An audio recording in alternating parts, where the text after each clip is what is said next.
dərsimizdə sizə Microsoft Office 2010 proqramının yüklənilməsi qaydasını başa salacağım.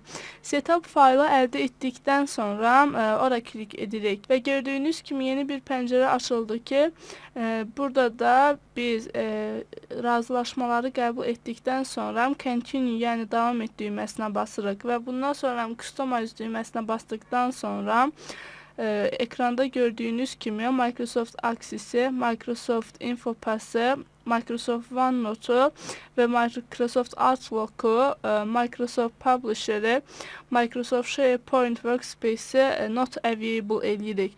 Lakin siz istədiyiniz təqdirdə bu sadaladıqlarım hər birini də yükləyə bilərsiniz. Bizə bunlar lazım olmadığından sadəcə Microsoft Excel, Word, PowerPoint seçimlərini saxlayırıq.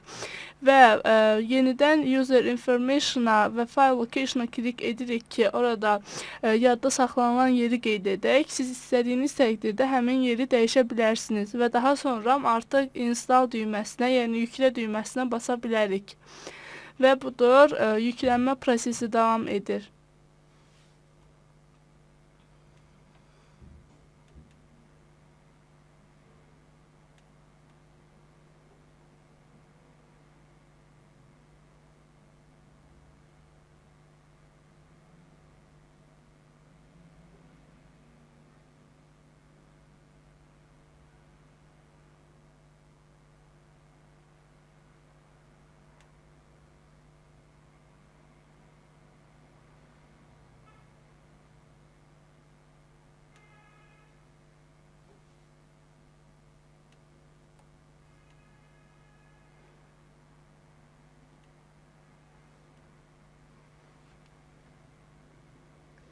Yüklənmə prosesi başa çatdıqdan sonra gördüyünüz kimi bu cür bir pəncərə açılır ki, burada da Microsoft Office Professional Plus 2010 proqramının yüklənməsi üçün Office bizə təşəkkür bildirir.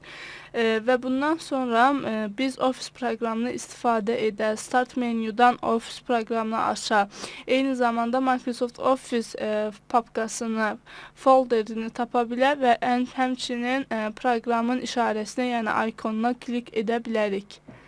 Və Close düyməsini basdıqda artıq yüklənmə prosesini tam olaraq başa çatdırmış oluruq.